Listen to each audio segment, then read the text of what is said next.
have sensual othering.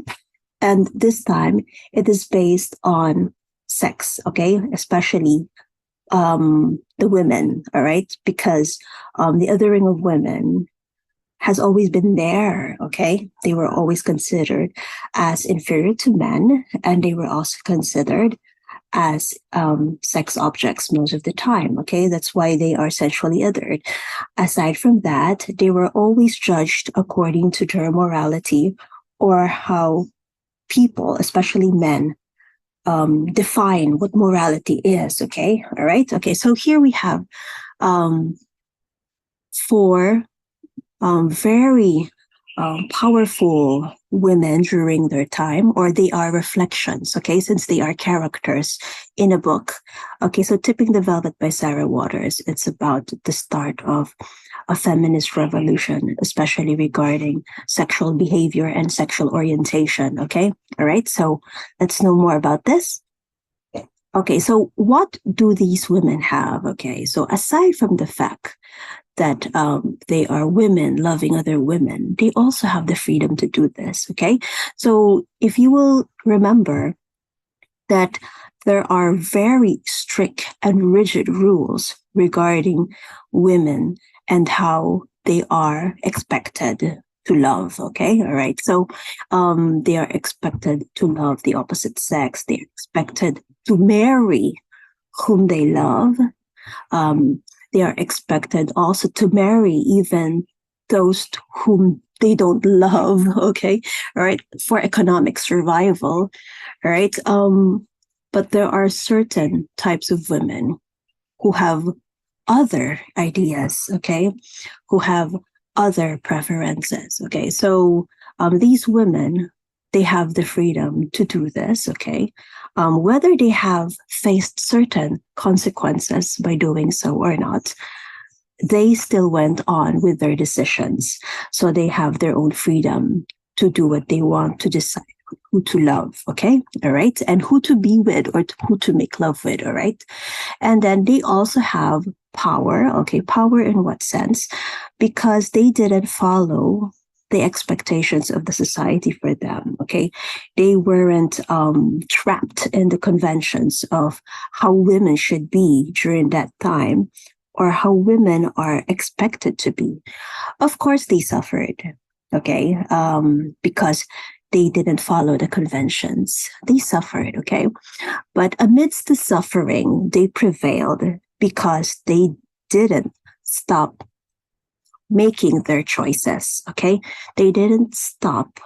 And this is what gave them the power, okay? By being able to continue on with what they believe is not wrong, which the society has considered wrong in the first place, okay? Right? And then they have ownership, okay? And this ownership is regarding property, okay? Since it's the 1890s, and it's the Victorian era. So, like what I've said, it's a period of social and economic upheaval. And most of the women are heiresses who didn't bother to marry. Therefore, their wealth was retained to them, okay? Because back then, if you are an heiress, okay, then that means you have a lot of property, a lot of money, which you got from your parents. And all this wealth, once you marry, will be passed on to your husband and you will lose your ownership. So during those times, a lot of women didn't marry, so they retained ownership of their wealth. Okay? All right. So these three things, these are the reasons why these women were othered.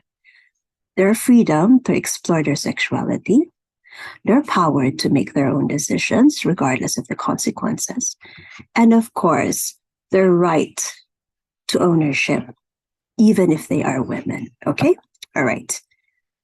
Okay, so Tipping the Velvet by Sarah Waters, even though it was set in the 1890s, this was written in 1998. It was written by Sarah Waters. And if you will look at all the other books of Sarah Waters, it's all about women loving other women. Okay, so this is her genre. All right. Okay, so the characters that we have here who were othered the main protagonists rather were Nan King, okay? Her name used to be Nancy, okay? But when she started being a liberated woman, she changed her name into Nan, okay? So she became Nan King. And then we have Kitty Butler, okay? All right. So Kitty Butler is the object of her affection. The two of them were in love, okay? But as you can see during that time, it's not too progressive. So even though they love each other, they cannot marry. Okay, so marriage is a no-no, especially for um, those who are of the same sex. All right. Okay, so we have here Nan King, who had to suffer a heart being broken, because we have Kitty Butler settling for someone she doesn't love, but who is a man. Okay, since they cannot marry. All right.